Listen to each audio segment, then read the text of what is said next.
السلام علیکم۔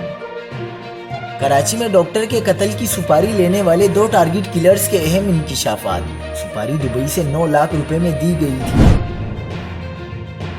تازہ ترین ویڈیوز کے لیے چینل کو سبسکرائب کر کے بیل آئیکن اور آل نوٹیفیکیشن پر کلک کریں۔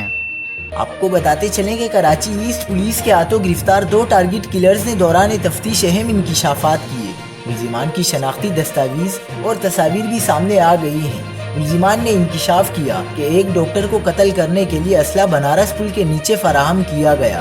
اسلحے کا بندوبست سپاری دینے والے ملزم امان نے کیا۔ تفتیشی حکام نے بتایا کہ گرفتار ملزمان میں شامل صغیر رکشہ ڈرائیور نکلا۔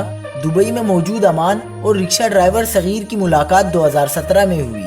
اسلحہ اور ریکی کے لیے دونوں ملزمان نے رکشہ استعمال کیا۔ حکام کے مطابق ڈاکٹر کو قتل کرنے کے لیے امان نے مرسلین کو صغیر سے ملوایا۔ مرسلین باجوڑ ایجنسی جبکہ صغیر ماڑی پور کا رہائشی ہے۔ ایس ایس پی گلشن کا کہنا تھا کہ ملزمان نے ایک ڈاکٹر کی ٹارگٹ کلنگ کی جس کی سپاری دبئی سے 9 لاکھ روپے میں دی گئی تھی اور وہ 50,000 روپے وصول بھی کر چکے تھے۔ مزید خبروں کے لیے دیکھتے رہیے حق پاکستان نیوز۔